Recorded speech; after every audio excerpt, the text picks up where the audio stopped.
These caves that you'll see up close in a bit were where the brigands, or you might recognize the term zealots, hid in those caves.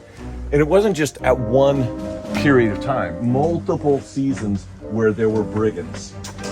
In the Maccabean period, in the Roman period, post-Roman period, they hide in those caves. They're hard to get out. Mark has us going down the cliffs of Arbel. Yes, down the cliffside.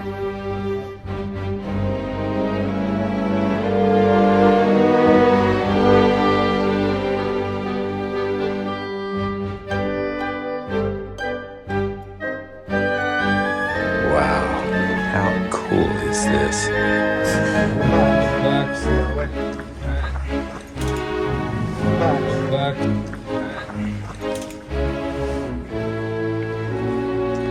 Hey, Steven. What did you just climb down? Cliffs of Arbel. Nice. Praise the Lord. What in the world? You could easily put in 50 people in here, comfortably.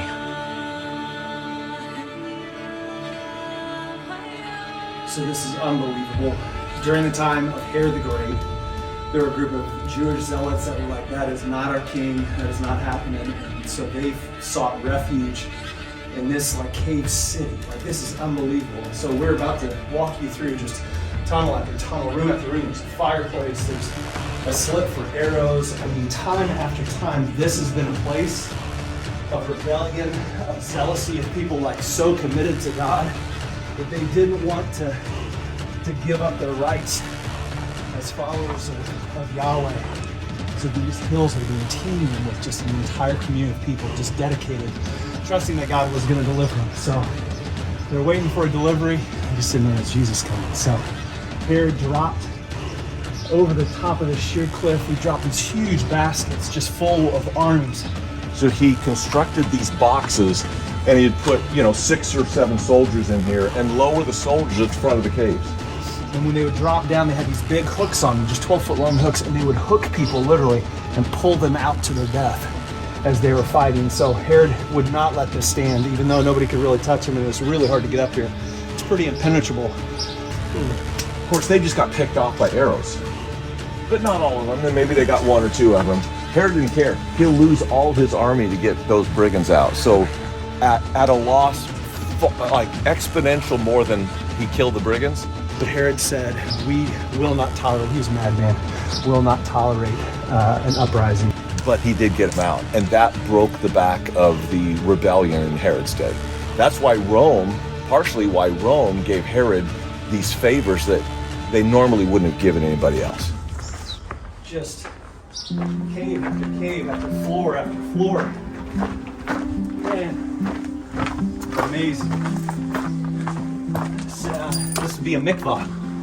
Look at this, a mikvah. Ceremonial baptistry just to cleanse themselves. Not a bad view for a bath, huh?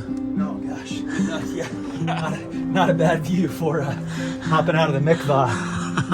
And right here, come on, man. Wow. Man, hundreds and hundreds of people. I mean, look at this.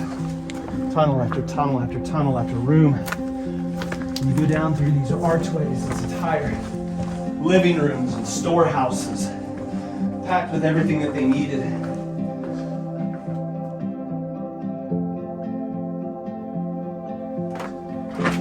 Look at this. Amazing. Over time, there have been several earthquakes. That's the only reason this isn't still together. They had a few major earthquakes that really shifted springs and shifted really the whole country. And it was in those earthquakes that a lot of this fell down. But it had been, again, room, tunnel. We've been looking down on a room right here. Tunnel. I mean, look at the size of this, man. I mean, it must have taken them. So I'm imagining this is a system of, you can see different floors and caves and places where people, maybe this is like a general area. You can see a little fire pit over on the side. They would have probably had a makeshift place of worship up here, a synagogue. Man, just go look, layer after layer, tunnel after tunnel. Beautiful.